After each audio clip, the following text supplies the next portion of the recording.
안녕하세요. 책한민국입니다. 오늘 소개할 책은 멘탈을 회복하는 연습. 지은이는 데이먼 자하리 아데스입니다. 부정적인 감정은 저마다의 고통스러운 기억에서 비롯된다. 매일 우리를 괴롭히는 스트레스와 위기로 인한 분노, 억울함, 좌절감이 원인일 때도 있다. 그런데 이런 부정적인 생각과 감정은 마음가짐과 건강, 인간관계에 악영향을 준다. 멘탈 회복을 향한 첫 번째 단계는 마음의 짐이 되는 좌절감, 후회, 고통스러운 기억과의 결별이다. 그렇다면 어떻게 해야 집착을 버리고 과거를 떠나보낼 수 있을까? 내가 이 책에서 말하는 멘탈 회복을 위한 놓아버리기라는 개념은 마음에 빌붙어 사는 슬픔이나 괴로움, 심적 부담, 부정적인 생각 등에 대한 무집착, 즉 집착이 없는 상태를 말한다. 놓아버리기란 쉬운 일이 아니다. 대부분의 사람들이 오랜 시간 동안 무언가에 집착하도록 자신도 모르게 훈련되었기 때문에 사고방식을 아예 다시 재구성하는 수준의 힘든 싸움을 해야 한다. 당신이 가진 가능성은 무한하지만 몸을 무겁게 만드는 짐을 내려놓지 않고서는 더 멀리, 더 빠르게, 더 행복하게 달려나갈 수 없다. 멘탈을 다시 회복시키고 싶다면 일단 과거에서 비롯된 후회와 미련을 모두 놓아버려야 한다. 포기하는 것과 내려놓는 것은 전혀 다른 문제다. 우리가 무언가를 고수하는 이유는 그 일이 자기에게 중요하기 때문이다. 가장 이상적인 대처법은 부정적인 감정을 정면으로 맞서고 건강한 태도로 감정을 처리한 뒤 다시 인생을 살아가는 것이다. 하지만 우리는 너무 자주 이미 지나간 사건에 집착한다. 과거를 되찾을 수 있다는 생각에 빠져 미련을 버리지 못한다. 이것이 바로 슬픔의 타협 단계다. 집착을 내려놓는 것은 새롭게 바뀐 상황을 인정하는 것부터 시작한다. 절실히 되찾고 싶은 과거에 집착하지 않고 현실을 수용한다. 더 이상 과거에 머무르지 않으려고 노력한다. 그리고 우리의 통제를 벗어난 과거로부터 자신을 분리한다. 내 잘못으로 직장을 잃었다는 사실을 인정하거나 결혼 생활이 끝났다는 사실을 직시해야 한다. 가장 중요한 건 이미 일어난 일을 바꿀 수 없다는 사실을 받아들이는 것이다. 놓아버림 혹은 내려놓기는 때로 불편한 감정을 회피한다는 오해를 받는다. 부정적인 생각과 감정을 수용하지 않고 그냥 포기해 버리는 경우와 혼동되기 때문이다. 과거를 놓아주기 위한 적절한 방법은 부정적인 생각과 감정을 인정하고 왜 그런 감정을 느끼는지 파악한 뒤 부정과 타협의 단계에서 수용의 단계로 넘어가는 것이다. 진심으로 고통스러운 기억과 후회, 좌절, 불행을 접고 미래로 나아가고 싶다면 반드시 자신의 감정에 똑바로 맞서는 과정을 거쳐야 한다. 무언가를 놓지 않고 꿋꿋이 버티는 것이 강인함의 상징이라고 믿는 사람도 있다. 하지만 언제 놓아주어야 할지를 알고 실제로 행동에 옮기는데 더 큰 힘이 필요할 때도 있는 법이다. 사람의 마음은 감정을 숨기는 능력이 있다. 이 능력은 강점인 동시에 약점이다. 처음에는 우리를 감정으로부터 보호하는 역할을 한다. 안타까운 사실은 회피하는 태도가 우리의 감정 상태를 빠르게 악화시킨다는 점이다. 자기 감정이 어떤지 모르는 상태가 지속되고 그래서 스트레스와 고통을 안겨주는 부정적인 생각에 맞서지 못한다. 감정을 직시하지 못하면 제대로 해결할 수도 없다. 우리가 부정적인 영향력을 가진 특정 문제에 집착하고 있기 때문에 감정을 인식하고 멘탈을 다독여야 할 타이밍이라는 것을 알려주는 신호들을 살펴보자. 이 중 하나라도 겪고 있다면 정신을 차리고 그 이유를 찾아야 한다. 스스로 질문을 던져라. 나는 무엇에 집착하고 있기에 이러한 감정을 느끼고 있을까? 1. 끝없는 좌절을 느낀다. 2. 특정 사건을 계속 곱씹는다. 3. 자기 연민에 빠져 있다. 4. 현명한 선택이 아닌데도 결정을 합리화한다. 5. 감정의 고갈을 느낀다. 6. 가장 최근에 행복했던 순간을 떠올리지 못한다. 이러한 감정을 해결하지 않고 그대로 놔두면 우울증으로 자라나거나 감정적, 사회적 고립으로 이어질 수 있다. 이와 같은 신호를 감지하면 어떻게 해야 할까? 이제는 정말 멘탈을 회복시켜서 앞으로 나아가야 할 때라는 것을 되새겨야 한다. 모든 긴장을 내려놓으면 우리 몸은 자연 치유 능력을 발동하기 시작한다. 어떤 일에 연연하게 되면 주의력을 한 곳에만 쏟게 된다. 과거 또는 현재에 고통, 분노, 실망을 안겨주었던 사건이 우리의 관심을 독차지하고 다른 데에는 신경을 쓸 여력이 없다. 그러나 고통스럽고 불쾌한 기억을 놓아주고 나면 이 관심과 주의력을 인생의 모든 방면에서 더 나은 사람이 되는데 활용할 수 있다. 부정적인 기억을 놓아주어야 정신적 압박감을 벗어던질 수 있다. 과거의 아픈 기억에만 의존하면 건강한 인간관계를 쌓기 어렵다. 집착은 자기 자신을 인정하지 못하게 방해할 뿐만 아니라 다른 사람의 가치도 진정으로 인정하지 못하게 한다. 고통을 안겨준 사건이 우리의 주의력을 독차지하기 때문이다. 멘탈이 무너진 사람은 주변을 돌아볼 수 없다. 부정적인 감정을 놓아주면 자기 자신이나 다른 사람에게 마음을 쓸 수 있게 된다. 더 좋은 친구이자 좋은 배우자, 좋은 동료가 될 수 있다. 나를 괴롭게 하는 과거의 실수를 향한 집착을 멈추면 행동의 결과를 합리적으로 판단할 수 있게 된다. 대부분의 경우 그 결과는 우리가 상상한 것만큼 그렇게 중요하지 않다. 괴로운 과거에 집착할 때 우리는 정신적으로 과거에 갇혀 있게 된다. 과거를 놓아주면 변화를 잘 수용할 수 있다. 즉, 새로운 환경에 더 수월하게 적응한다. 과거에 연연하면 현재의 즐거움을 느끼지 못한다. 매일 일어나는 작고 즐거운 경험들은 우리의 관심에서 벗어나 있다. 무집착의 태도를 가지면 작은 기쁨에 감사할 수 있다. 고통스러운 기억과 후회에 더 이상 집착하지 않기 때문에 우리가 한때 놓치고 살았던 작은 기쁨과 보람찬 행복의 순간을 음미할 수 있다. 내 마음속 고통과 상실, 후회에 사로잡혀 있으면 다른 사람의 고통, 상실, 후회에 온전히 공감하기 어렵다. 남의 큰 상처보다 내 손톱 밑 가시가 더 아프다라는 말도 있지 않은가? 자신의 아픔에 집착할수록 친구나 사랑하는 사람, 동료의 아픔을 이해하거나 공감할 수 없다. 내 감정을 놓아주고 나면 타인의 감정에 공감하고 마음을 헤아려 주기가 더 쉽다.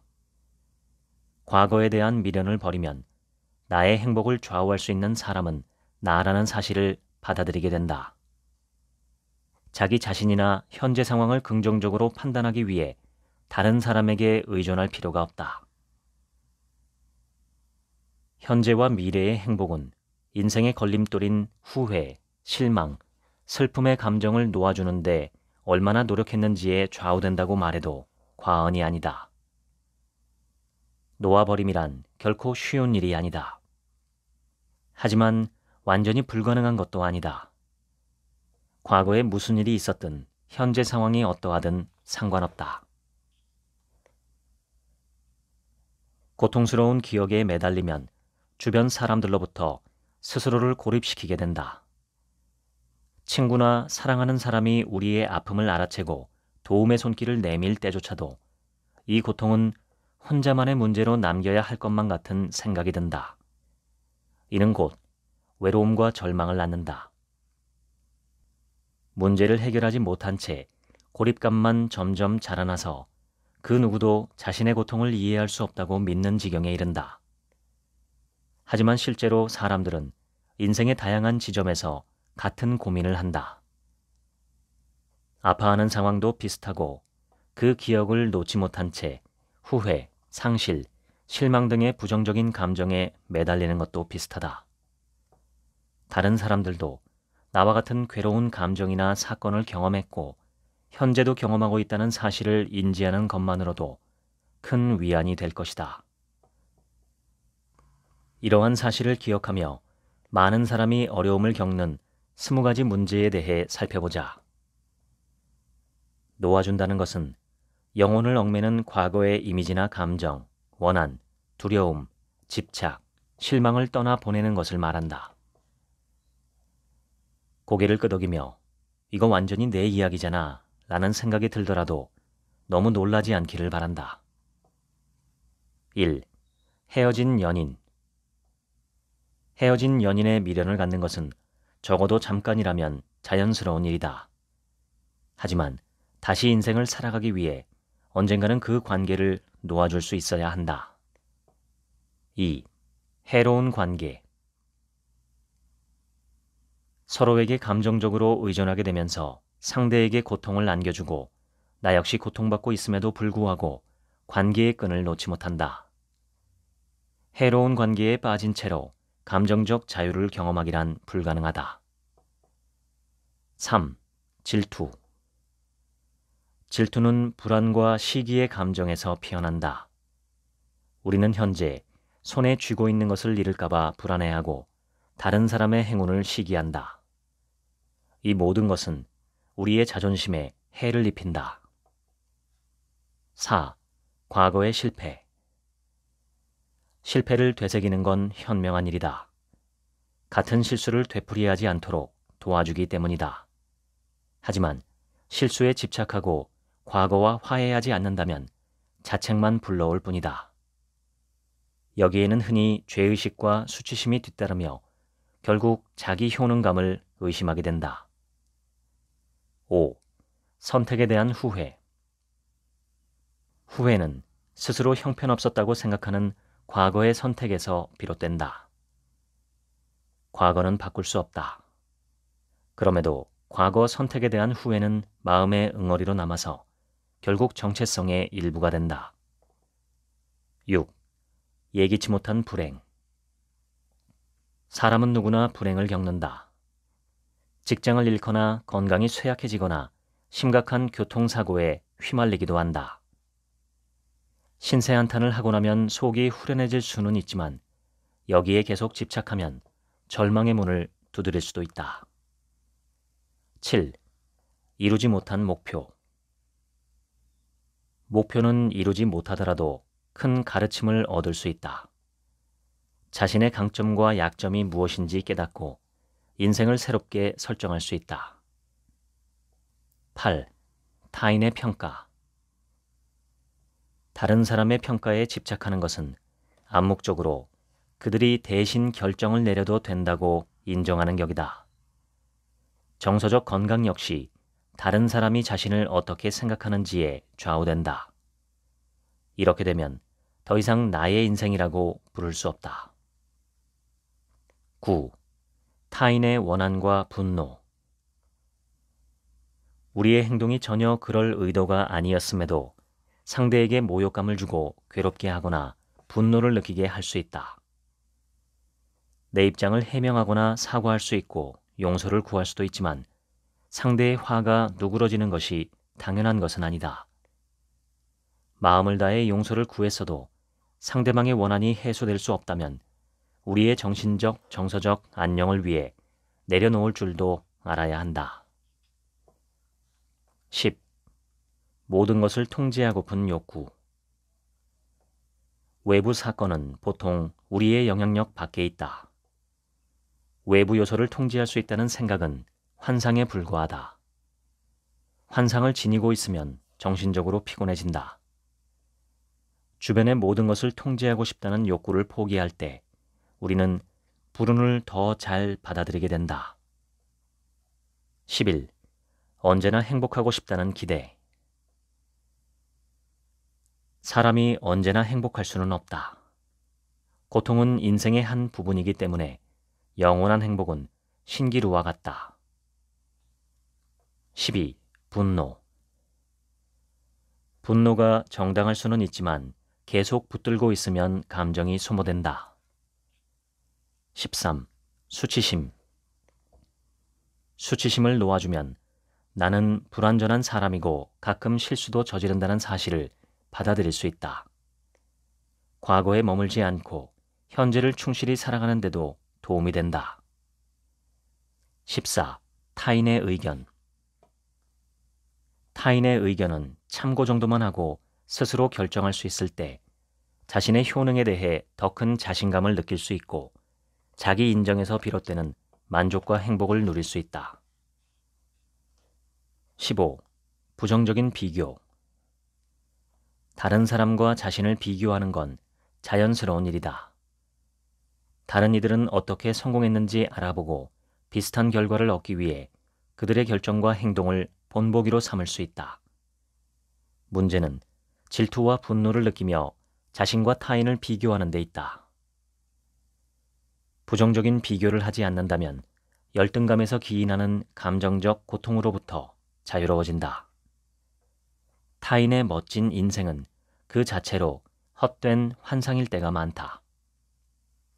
다른 사람의 인생을 신경 쓰지 않으면 진정으로 중요한 내 인생의 진가를 알아보기 시작할 것이다. 16. 완벽주의. 원인이 무엇이든 완벽주의는 언제나 불만족을 낳는다. 완벽해지는 것만이 행복해질 수 있는 유일한 길이라고 믿는다면 우리는 끝없는 불행에서 벗어나지 못할 것이다. 17. 바꿀 수 없는 과거. 어떤 사건이 일어나면 그 일은 곧 우리의 과거가 된다. 그 일이 일어났다는 사실을 바꿀 수 없다. 현대 스토아 학파는 묵인의 미학이라 부르는 것을 실천한다. 인생의 많은 부분이 우리의 통제 밖에 있고 그러므로 그저 흘러가게 두는 것이 최선이라는 사실을 인정하는 시선이다. 이들은 이 방법이 변화에 적응할 수 있는 가장 단순하고 쉬운 길이라고 믿는다. 18. 실패에 대한 두려움. 두려움은 우리를 아무것도 못하는 바보로 만든다. 실패가 불행을 의미하지 않는다는 믿음을 가지고 일단 행동에 옮길 때 우리의 자신감과 자존감은 성장한다. 즉, 역으로 실패를 통해 성장을 향한 길이 열린다. 19. 타인을 설득할 수 있다는 믿음. 모든 사람은 저마다 자기 의견을 가지고 있고 합리적인 사고 과정을 통해 그러한 결과에 도달했다고 생각한다. 그래서 자기 의견이 진실이라고 확신하고 반대 의견을 가진 사람은 틀렸다고 믿는다. 이는 보편적인 태도다. 거의 모든 사람이 이렇게 생각한다. 그래서 국가 경제, 정치 이슈, 사회 규범부터 시작해서 심지어는 스크램블 에그를 그냥 먹어야 하는지 케첩을 곁들여야 하는지에 이르기까지 매일매일 모든 주제로 논쟁을 벌이며 시간을 소비한다. 끊임없는 논쟁은 감정 소모로 이어지기 쉽다. 자기 의견을 다른 사람에게 강요하고 싶은 욕구, 즉 상대를 내 생각대로 바꾸고 싶다는 생각을 내려놓을 수 있다면 우리는 한층 더 성장할 것이다. 20. 최악의 상황을 상상하는 버릇. 최악의 상황을 떠올리는 행동은 무력감에서 기인한다. 사람들은 자신에게 통제력과 영향력이 부족하다고 느끼고 그래서 문제를 해결할 수 없다고 생각한다. 이러한 사고에서 벗어난다면 공포와 불안이 줄어들고 그와 동시에 우리가 통제할 수 없는 상황에 대한 전망이나 기대가 더 합리적으로 변한다. 앞에서 다른 20가지 중에 당신에게 해당하는 문제들을 놓아주는 방법을 배운다면 당신의 멘탈은 과거에 비해 확실히 건강해질 것이다. 당신이 놓아주지 않는 한, 스스로 용서하지 않는 한, 자신의 처지를 용서하지 않는 한, 그리고 이미 끝난 일이라는 사실을 깨닫지 않는 한 앞으로 나아갈 수 없다. 무언가를 놓아주기로 결심한다는 건 그것 없이 살아갈 가능성을 받아들이는 것이다. 고통을 저버리는 건 낯설고 두려운 일이다. 과거를 단념해야 바로 이 고통에 직면할 힘을 얻는다. 사람은 부정적인 감정과 불쾌한 기억에 미련을 가지곤 하는데 그 이유는 일어날지 모르는 긍정적인 경험이나 내 것이 될 수 있었던 기회를 놓칠지도 모른다는 두려움 때문이다. 예를 들어 실패한 사랑에 감정적으로 집착하고 미련을 버리지 못하는 이유는 그 관계를 어떻게든 회복하고 싶기 때문이다. 대학 학위를 포기한 선택에 연연하는 건 언젠가는 학교로 돌아가 졸업장을 받고 싶기 때문이다. 우리는 그저 선택지를 열어두는 것뿐이라며 스스로 합리화한다. 하지만 사실 이 일을 바로잡고 싶다라는 욕망에 절실히 매달리고 있다. 결국 스스로 과거를 내려놓고 현재를 살아갈 기회를 빼앗는 셈이다. 문제는 이런 미련과 후회가 현재 내가 결정하고 선택해야 하는 것까지 계속 미루게 한다는 것이다. 엔터테인먼트 산업은 사람들이 과거에 대한 미련을 버리기 어렵게 만들었다. 과거 그 자체뿐만 아니라 과거에 대한 집착까지도 낭만적으로 묘사하기 때문이다. 과거를 이상화하는 영화나 텔레비전 쇼, 책, 음악에 자주 노출되면서 우리는 과거에 더 집착하게 되었다. 예를 들어 관계가 최악으로 치달아 결국 헤어진 연인이 있다고 해보자. 당시에는 너무 괴로웠기 때문에 헤어지기로 결정했는데 시간이 지나고 나면 좋았던 기억에만 연연하며 이별을 후회하는 경우가 있다.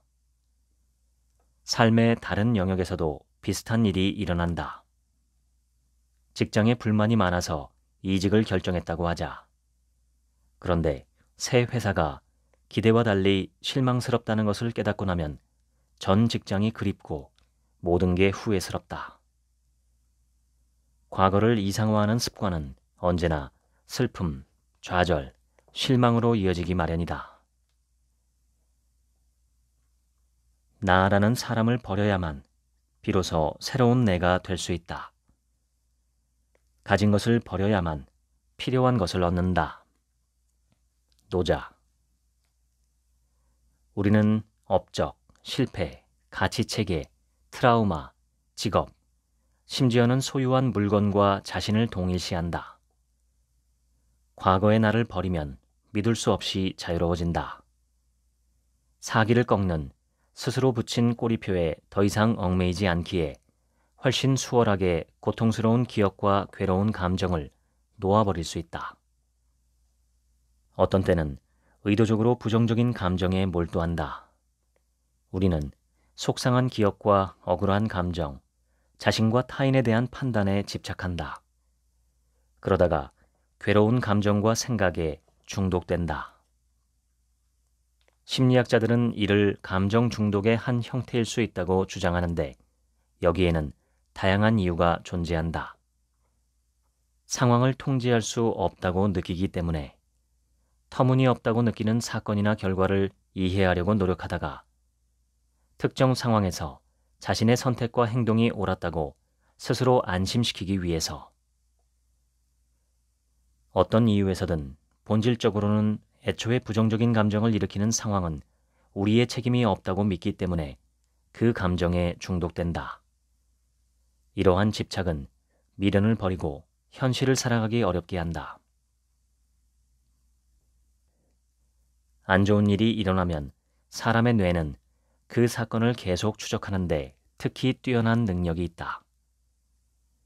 부정적인 것에 집중하는 성향을 심리학에서 부정성 편향이라고 부른다. 이런 성향 덕분에 우리 조상들은 자연 환경의 위험에서 살아남았다. 부정성 편향은 부정적인 감정과 생각을 내려놓지 못하게 한다. 생존을 최우선으로 하는 사람의 마음은 실용성을 지나치게 강조한다.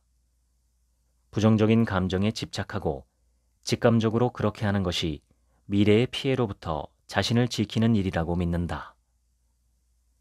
타고난 성향을 극복하려면 우리의 뇌를 적극적으로 재구성해야 한다.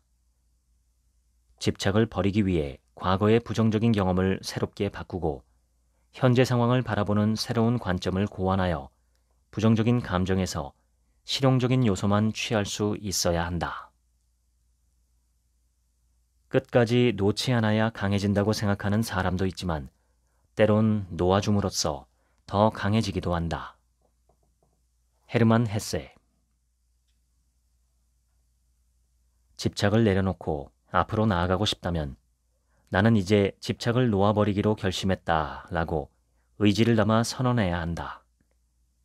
스스로에게 질문을 던져라. 나에게 고통스러운 감정을 안겨주는 원인은 무엇인가?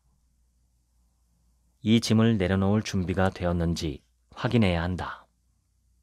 이렇게 물어보자.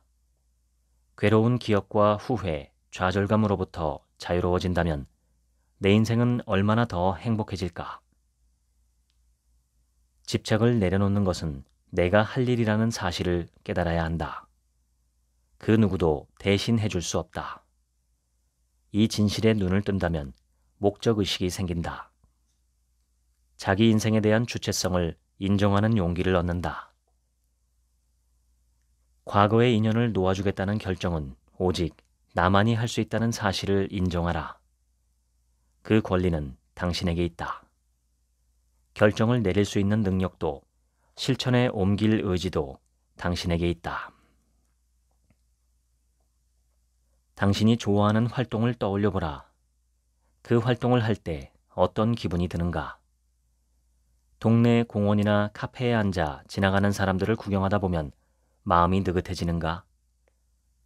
유치한 로맨틱 코미디 영화를 보면 행복해지는가? 모든 활동이 부정적인 감정을 발산할 수 있는 배출구가 될 수 있다. 핵심은 그 활동을 실천하느냐다. 우리는 멘탈이 완전히 박살나고 무언가를 향한 집착을 놓지 못한다는 사실에 초라한 기분이 들 때 대체로 스스로를 고립시키고 고통 속에서 허우적거린다. 바로 그럴 때 즐거운 활동을 즉시 실행에 옮겨야 한다.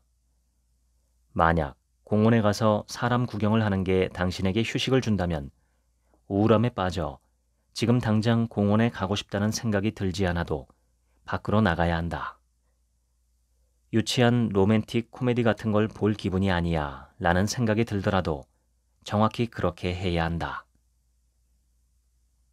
자기가 좋아하는 무언가를 억지로라도 하게 만들면 머리를 지배하는 부정적인 생각과 감정의 고리를 끊을 수 있다. 욕구를 정확하게 파악하고 싶다면 아래 질문에 답할 수 있어야 한다. 만족하기 위해 나는 무엇이 필요한가? 사랑과 애정인가? 자신감인가? 독립심인가? 타인에게 공감을 보여줄 기회가 자주 필요한가? 구체화하는 것이 중요하다. 그래야 다음 단계로 넘어갈 수 있다. 그 다음으로 우리가 집착하는 무언가가 이러한 욕구를 정말로 충족하고 있는지 판단한다. 일단 자신이 집착하는 것이 어떠한 욕구도 채워주지 않고 있다는 사실을 알게 되면 훨씬 쉽게 마음을 정리할 수 있다. 인간 존재의 신비는 단순히 살아있음에 있는 것이 아니라 삶의 목적을 찾는 데 있다. 표도르 도스토옙스키. 목적은 동기를 만들어준다. 목적은 의지를 채워주고 실천할 용기를 준다. 또한 행동에 영향을 주며 어려운 결정을 내릴 수 있게 한다. 감정을 통제하고 진짜 중요한 일에 집중할 수 있게 돕는다. 삶의 의미를 만들어주며 우리가 만족하는지 불만족하는지의 갈림길에서 중요한 역할을 한다. 자신의 목적이 무엇인지 분명히 알 때 우리는 긍정적인 사람이 된다. 목적의식이 부족하면 더욱 과거에 집착하게 된다. 자기 성찰이 핵심이다. 자신에게 진정으로 의미 있는 것이 무엇인지 파악할 수 있도록 철저하게 질문을 던져야 한다. 오늘의 목적이 내일 또 달라질 수 있다. 그래도 괜찮다. 사람은 진화한다. 새로운 상황과 열정에 발맞춰 자신을 재창조하기도 한다. 당신을 행복하게 하는 것은 무엇인가? 무엇이 당신을 움직이는가? 당신이 잘하는 것은 무엇인가? 당신이 가장 두려워하는 것은 무엇인가?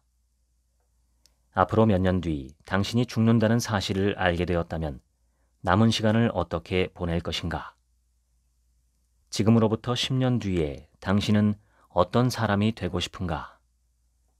삶의 마지막 순간에 인생을 돌아보며 성공적으로 살아왔다고 말할 수 있겠는가? 이 트레이닝에 따라 깊게 고민하고 솔직하게 답한다면 삶의 목적과 방향성이 선명해진다. 죄책감과 수치심은 불쾌한 감정이긴 해도 중요한 역할을 한다.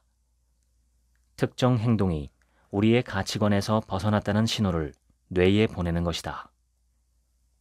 죄책감과 수치심을 이용해 우리의 행동을 바꾸는 것이 가능하다. 자신이 저지른 잘못을 자세히 살펴보고 죄책감과 수치심을 느낀 이유를 찾고 이를 바로잡으면 된다. 하지만 안타깝게도 이 단계에 도달하는 사람은 거의 없다. 자신의 감정을 깊게 들여다보면서 그 원인을 탐구하지 않고 죄책감과 수치심이 마음속에서 곪게 그냥 내버려둔다. 자신의 어떠한 행동 때문에 기분이 안 좋다는 사실을 알아도 자존심과 자존감, 두려움 때문에 그 감정을 받아들이지 않는다. 결국 이런 마음은 자신감 있게 목적을 향해 나아가지 못하게 방해한다. 자신을 용서하지 못하고 그럴 의지도 없이 과거에 갇힌 채 현재를 살아가지 못하게 만들어서 우리 삶 전체에 영향을 미친다. 죄책감과 수치심을 버리기 위한 첫 번째 단계는 두 감정이 우리 삶에 얼마나 부정적인 영향을 끼치는지 깨닫는 것이다. 다른 사람이 나를 어떻게 생각할지 걱정하는 순간 나는 그들의 포로가 된다. 노자. 다른 사람이 나를 어떻게 생각할지 신경 쓰지 않는 사람은 없다. 이건 본능적이다. 행복은 대부분 타인과의 관계에서 온다. 당연히 우리는 그들의 관심과 존중, 칭찬을 받고 싶어 한다. 우리는 지금도 무리에서 거부당하고 제외될까봐 두려워한다. 문제는 이러한 두려움 때문에 고통과 괴로움을 안겨주는 문제에서 집착을 버리기가 매우 힘들어진다는 사실이다. 다른 사람에게 인정받는 삶에 집착하면 자신의 감정을 직시하고 잘못을 용서하고 앞으로 나아갈 수 있는 자유가 억눌린다. 이 불행의 고리를 끊어야 한다. 우리의 선택과 행동이 친구나 동료, 사랑하는 사람에게 어떻게 보일지 걱정하는 마음을 버려야 한다. 다른 사람을 즐겁게 하는 것은 큰 만족감을 준다. 내가 베푼 선의에 상대가 즐거워하면 나 역시 행복하다. 한 연구 결과에 따르면 상대를 기분 좋게 하는 것은 내가 기분이 좋아질 수 있는 최고의 방법이라고 한다. 하지만 이러한 태도가 다른 우선순위를 대신하기 시작할 때 문제가 발생한다. 타인의 행복을 자신의 욕구보다 더 중요하게 여기게 되기 때문이다. 모든 사람을 만족시키려는 끊임없는 노력은 우리에게 고통만을 남긴다. 어렸을 때를 떠올려보자. 친구나 반 아이들에게 강한 인상을 남기고 싶고 우리가 같이 어울려 놀 만큼 아니면 같이 어울리지 못할 만큼 멋지다는 걸 확인받고 싶다. 하지만 생각처럼 잘 되지는 않는다. 트렌디하고 인기 있는 것처럼 보이려고 애쓰면 애쓸수록 행동이 부자연스러워진다. 인생의 행복도 비슷한 방식으로 작동한다. 행복해지려고 애쓸수록 불행해진다. 분명한 건 행복해지고 싶은 마음에는 아무런 잘못이 없다는 것이다. 저널 이모션에 발표된 한 연구에 따르면 행복에 지나치게 집착한 사람들이 더 많은 강박을 느낀다고 한다. 행복에 집착하다 실패로 인한 부정적인 생각과 감정에 더 갇히게 되기 때문이다. 행복에 대한 집착이 불행을 가져오는 또 다른 이유는 잘못된 기대와 관련이 있다. 우리는 무언가를 얻으면 행복해질 것이라는 잘못된 기대를 한다. 그래서 그 결과가 행복을 가져오지 않으면 좌절하고 낙담한다. 행복에 대한 과도한 집착을 버려라. 그게 우리의 무너진 멘탈을 수습하고 잘 정돈해서 다시 단단하게 회복하는 데 더 효과적이다. 다른 사람을 탓하고 원망할수록 점점 더 자기 자신을 희생자라고 인식하게 된다. 자신을 희생자라고 생각할수록 내게는 주도권이 없는 것처럼 느껴진다. 주체의식이 없다면 운명을 좌우할 힘이 없다고 믿게 되고 결국 좌절감이나 실망, 괴로움, 고통스러운 기억에서 벗어나기 어렵다. 이러한 태도에서 벗어날 수 있는 가장 효과적인 방법은 우리에게 일어나는 문제에 대해 책임감을 느끼는 것이다. 비난의 화살을 자신에게 돌리라는 의미는 아니다. 쉽게 다른 사람을 탓하는 습관을 버리고 그런 행동은 무의미하다는 사실을 인정하자는 것이다. 나의 문제를 주변 사람의 잘못으로 돌리는 것보다 그 문제를 해결하는 데 전념해야 한다. 내 마음대로 할 수 있는 건 나의 마음뿐이며 외적 요소는 통제할 수 없다. 이 사실을 깨달으면 용기를 얻을 수 있다. 마르쿠스 아우렐리우스. 사람은 누구나 키를 잡은 선장이 되어 현재 상황과 주변 사람들에게 영향력을 행사하며 인생을 주도적으로 이끌어가고 싶어 한다. 하지만 외적 요소에 대한 통제력은 대체로 우리의 착각에 불과하다. 그리고 이러한 착각은 감정적인 대가를 치르게 한다.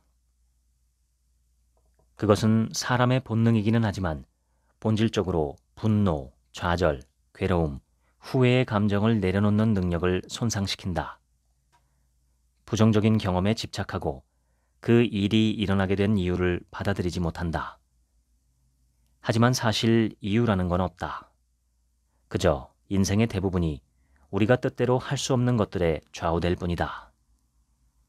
우리는 예측할 수 있는 삶을 원하지만 실제로 인생은 무작위적일 때가 많다. 멘탈을 회복시키고 싶다면 우리는 본래 통제력이 부족하다는 사실을 받아들여야만 한다. 자기 선택은 통제할 수 있다. 자기 생각도 통제할 수 있다. 다른 사람을 어떻게 대할지 통제할 수 있다. 사건이나 사람 또는 외부 자극에 어떻게 반응할지도 통제할 수 있다. 하지만 우리에게 불리한 주변 환경이나 다른 사람의 행동, 사건에 대해서는 제한적인 통제력만 있을 뿐이다. 통제를 바라는 마음을 포기할 수 있다면, 그리고 그런 통제력은 환상에 불과하다는 사실을 인정할 수 있다면 인생의 무작위성도 웬만큼 수용할 수 있다. 현대에는 우리가 가진 것보다 더 많은 것을 약속하기가 쉽다. 시간이나 주의력 같은 자원들은 한정되어 있는데 이 자원을 요구하는 것은 너무 많다. 대부분의 사람들이 요구에 답하느라 의무를 다하느라 바빠서 자기의 욕구를 충족하거나 관심사를 쫓을 시간이 거의 남지 않는다. 참 피곤한 일이다. 사실 이것이야말로 스트레스에 시달리고 에너지를 소진해버리는 원인일 것이다. 끝이 없어 보이는 의무에 관심을 기울이다 보니 내면의 감정적 부담을 헤아릴 에너지까지 빼앗긴다. 물론 사람은 누구나 외면할 수 없는 책임을 지고 있다. 하지만 모든 일에는 우선순위가 있고 우선순위가 낮다고 생각하는 일이나 역할에는 헌신의 정도를 조절할 수 있다. 아주 간단하다. 싫어요를 더 자주 말하면 된다. 과거에 집착하는 건 자연스러운 현상이다. 우리는 좋았던 순간을 애정어린 마음으로 기억하면서 진정한 기쁨과 행복을 가져다 주었던 사건을 머릿속에서 되새긴다. 힘들었던 순간을 아쉬움을 담아 떠올리면서 슬픔과 분노 또는 외로움을 곱씹고 되풀이해서 회상한다. 기억은 우리 삶의 지식을 전달한다. 과거로 돌아가 깨달음을 얻고 현재 또는 미래에서 그 통찰을 이용한다. 그래서 흔히 과거에서 배운다 라고 말한다. 하지만 우리는 쉽게 과거에 갇혀버린다. 고통스러운 기억, 그 기억으로 인한 부정적인 감정이 우리를 괴롭히고 발목을 붙잡는다. 이 감정을 그대로 놔두면 젖은 옷처럼 우리에게 달라붙어서 돌이킬 수 없는 과거에 집착하게 된다. 진정한 감정의 자유를 즐기지도 못한다. 과거의 교훈을 통해 성장하기보다는 과거에 억눌려서 한 발자국도 나아갈 수 없다. 내가 이 책을 쓴 건 당신이 이러한 억압에서 벗어나 불필요하게 고통스러운 심리적 작용을 무너뜨릴 수 있도록, 그래서 멘탈을 회복시킬 수 있도록 돕기 위해서였다. 끈질긴 자기 비난과 질책의 목소리를 침묵시키고 자신에게 연민과 동정, 참을성을 보여줄 수 있는 도구를 전달하고 싶었다. 이것이야말로 건강한 인간관계와 만족스러운 직장생활, 그리고 결국에는 더 생산적이고 보람찬 인생을 즐기기 위한 길이라는 점을 확신한다. 당신이 소망하고 마땅히 누려야 할 모든 행복을 만끽하길 기원한다. 지금까지 멘탈을 회복하는 연습 읽어드렸습니다. 지금부터는 제 얘기입니다. 이 책의 원제는 The Art of Letting Go, 놓아버림의 미학입니다. 놓아버림의 반대는 집착입니다. 붙잡고 매달리고 있는 것입니다. 이것의 반대는 무집착이라고 할 수도 있죠. 무집착은 불교의 핵심 가르침입니다. 법정 스님의 무소유가 유명하지만 원래 무소유가 아니라 무집착이라고 하죠. 무소유와 무집착의 차이는 무엇일까요? 투박한 비교라 조심스럽지만 무소유는 외형적이고 무집착은 내면적입니다. 물론 무소유도 마음으로부터의 무소유가 기본이지만 이것을 달성하기 위해 소유물을 최소화한다는 외형적 행위를 한다는 점을 고려하면 마음은 무소유가 아니라 풀소유인데 외형적으로만 무소유를 달성할 위험성도 존재합니다. 반면 무집착은 외형적 소유물의 유무나 다소와 무관하게 물질에 집착하지 않는 마음을 가리킵니다. 필요에 따라 사용할 뿐 소유욕의 노예가 되지는 않는다는 뜻입니다. 소유가 많거나 적거나 필요와 목적에 따라 적절하게 사용하고 인연이 닿으면 깨끗하게 떠나보내는 것이 무집착입니다. 이 기준으로 보면 한 사람의 무집착 달성 여부를 외형적으로 판단하는 것은 불가능합니다. 그 마음이 어떠냐에 따라 달라지기 때문입니다. 아무리 거지처럼 가진 것이 없어도 끊임없이 소유욕으로 괴로워한다면 그는 무소유도 무집착도 갖고 있지 않은 상태입니다. 갖고 싶고 붙들고 싶은데 현실적으로 그러지 못할 뿐이기 때문입니다. 그러나 큰 부자라도 필요와 인연에 따라 자신의 부를 자유자재로 사용하고 떠나 보내야 할 때 마음에 어떤 걸림도 없이 선뜻 떠나 보낼 수 있다면 그는 진정한 무소유와 무집착의 정신을 가진 사람입니다. 무소유와 무집착의 차이는 과정과 목적으로도 설명할 수 있습니다. 무소유는 과정이고 무집착은 목적입니다. 따라서 무소유보다 무집착이 훨씬 더 크고 소중한 지향점이 됩니다. 물질에 대한 집착도 집착이지만 사람에 대한 집착은 더 무섭습니다. 가족, 특히 그 중에서도 자녀에 대한 집착은 인간이 가진 집착 중에서 가장 강한 집착이 아닐까 싶습니다. 자녀에 대해서 인간은 자기 목숨도 버릴 정도로 강한 집착을 갖고 있습니다. 특히 엄마들은 아빠들보다 체감적으로 25배 정도는 더 강한 집착을 갖고 있습니다. 아무리 귀하고 사랑스러워도 본질적으로 자녀와 부모는 별개의 사람입니다. 이 점을 직시하지 못하면 사랑이 불행의 씨앗이 되고 맙니다. 비록 내 몸을 빌어 이 세상에 온 사람이라 하더라도 나는 그가 아니고 그는 내가 아니라는 점을 확연하게 보아야 합니다. 그래야 인간에 대한 집착도 피할 수 있습니다. 집착이 긍정적인 경우는 무집착에 집착하는 것 빼고는 없는 것 같습니다. 무집착의 근원은 영원한 것은 없다는 것입니다. 모든 것이 다 변하고 사라져가기 때문에 여기에 집착하면 삶은 괴로울 수밖에 없습니다. 만물이 끊임없이 변한다는 조건이 있기 때문에 현명하고 행복한 삶을 위한다면 우리는 무집착을 선택하는 것이 좋습니다. 뜨겁게 사랑하고 열심히 일하고 아름다운 목표를 향해 전진하는 것은 당연히 아름답지만 그 배경에 무집착이 깔려 있지 않으면 그 모든 행위는 결국 우리를 더욱 고통스럽게 만들 뿐입니다. 이 책은 멘탈을 회복하기 위해 과거의 고통과 결별하라고 주문합니다. 고통은 인생에 항상 존재하지만 그리고 그것으로부터 우리는 배움을 얻어야 하지만 때가 되면 보내줘야 합니다. 안 그러면 우리가 앞으로 나아갈 수가 없기 때문입니다. 차를 몰고 목적지를 향해 운전을 시작하면 신호등, 보행자, 갑자기 끼어드는 다른 차, 공사 현장이나 교통사고 현장 등을 마주하고 우리는 끊임없이 브레이크를 밟습니다. 그러나 누구도 계속 브레이크를 밟은 채 멈춰 있지는 않죠. 브레이크에서 발을 떼고 엑셀을 밟아야 합니다. 정신적으로, 감정적으로 내가 밟고 있는 브레이크를 놓아주어야 우리는 앞으로 나아갈 수 있습니다. 내 삶의 브레이크는 다른 누구도 대신 해제해주지 않습니다. 내가 해야 합니다.